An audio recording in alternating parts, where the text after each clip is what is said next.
Good morning. Today 29th July 2026 Wednesday. Wisdom of word of God morning ડિવોશનમાં આપ સર્વનો આવકાર કરવામાં આવે છે અને પ્રેમી સલામ પાઠવવામાં આવે છે. આજે સવારે આપણે નીતિવચનોના પુસ્તકમાંથી એનો 16મો અધ્યાય અને એની 26મી કલમ ઉપર ટૂંકું મનન કરવા માગીએ છીએ. અને પ્રભુનું વચન આ પ્રમાણે કહે છે, મજૂરની ભૂખ તેની પાસે મજૂરી કરાવે છે, કેમ કે તેનું મોઢું તેને તેમ કરવાની ફરજ પાડે છે. એનઆઈવી બાઇબલ પ્રમાણે Proverbs chapter 16 verse 26, the laborer's appetite works for him, his hunger drives him on.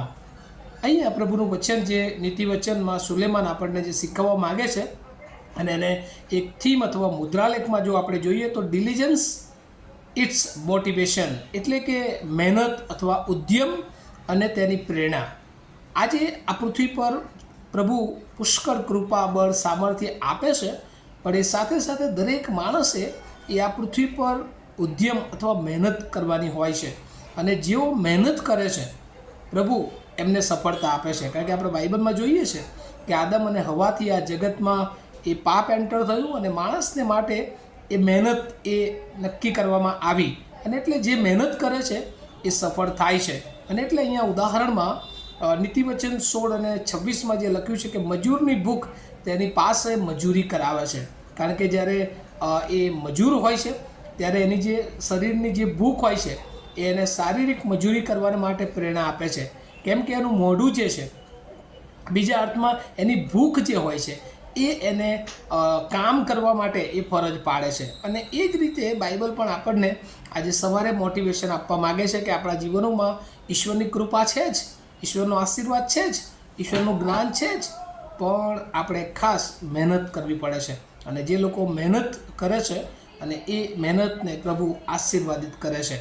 બે રીતની મહેનત અહીંયા આપણે જોઈએ છે. એક શારીરિક જે આપણા જીવનને માટે જરૂરી છે, અને બીજું આત્મિક ભૂખ એ આત્મિક જીવનને માટે.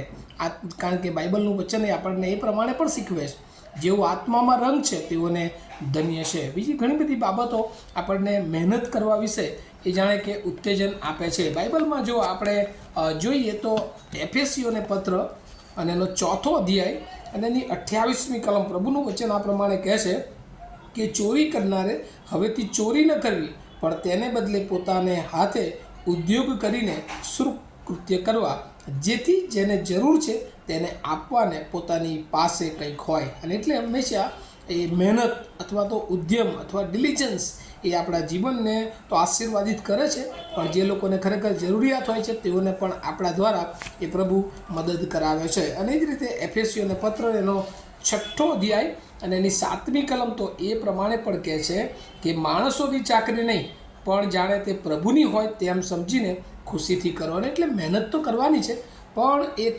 કચવાતા મને નહીં, પણ જાણે કે ખુશીથી એ મહેનત કરવાની છે, આનંદ સાથે મહેનત કરવાની છે. આપણા પૃથ્વી પરના જીવનને માટે અને આત્મિક જીવનને માટે રોજ આપણે પ્રભુમાં એ ચાલવાનું છે, અને પ્રભુ આપણને એવું શિક્ષણ એ આપે છે. ત્યાર પછી જો એક બીજો શાસ્ત્ર ભાગ, બીજો થેસલોનિકીનો પત્ર અને એનો 3જો અધ્યાય અને એની 10મી કલમથી 12મી કલમ સુધી વાંચીએ તો ત્યાં લખ્યું છે, કેમ કે અમે તમારી પાસે હતા ત્યારે પણ અમે તમને એવી આજ્ઞા કરી હતી કે જો કોઈ માણસ કામ ન કરે તો તેને ખવડાવવું પણ નહીં. અને એટલે અહીંયા બહુ સ્પષ્ટ વચન એ થેસલોનિકાની મંડળીને પાઉલ પહેરી તે શીખવવા માંગતા હતા કે મહેનત જો ના કરે તો જાણે કે એને ખવડાવવાનું પણ નહીં. અને 11મી કલમ, કેમ કે તમારામાંના કેટલાક સ્વચ્છંદીપણે ચાલે છે, તેઓ કંઈ ઉદ્યોગ કરતા નથી પણ ઘાલમેલ કરે છે, એવું અમારા સાંભળવામાં આવે છે. હવે એવા માણસોને આપણે પ્રભુ ઈસુ ખ્રિસ્તના નામે અમે આજ્ઞા કરીએ છીએ અને સલાહ આપીએ છીએ કે તેઓ શાંતિથી ઉદ્યોગ કરીને પોતાનું રડેલું ખાય. કેટલાક લોકો એ બહુ લેઝી, બહુ આળસુ હોય છે કે જેઓના જીવનમાં તેઓ મહેનત કરતા નથી અને એટલા માટે તેઓ સફળ થતા નથી. અને બાઇબલમાં પણ બહુ સ્પષ્ટ લખ્યું છે કે જો એ મહેનત ના કરે તો પછી એને ખાવાનું પણ આપવાનું નહીં.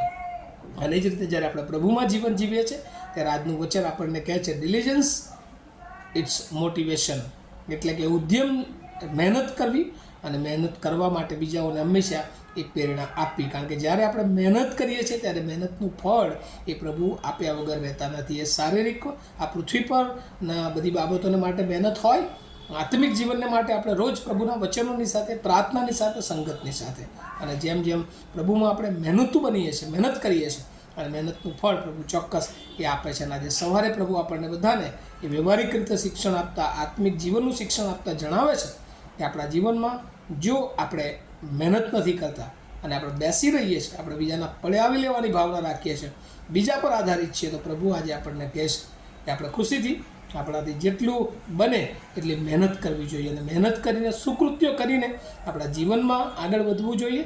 અને એ જ રીતે આત્મિક જીવનમાં પણ આગળ વધવાને માટે આપણે રોજ પ્રભુના વચનોને વાગડવાની જરૂર છે. રોજ પ્રાર્થનામાં, સંગતમાં અને સેવા કાર્યમાં, મંડળીમાં જોડાઈએ કે જેથી કરીને પ્રભુ એનો આશીર્વાદ એ આપણને આપે અને આપણા દ્વારા ઘણા બધા લોકોને આપે. આ વિચારો, આ વચનો સમજવાના માટે પ્રભુ એના આત્માની દોરવણી આપણ સર્વને આપે. આવું આપણે પ્રાર્થના કરીએ.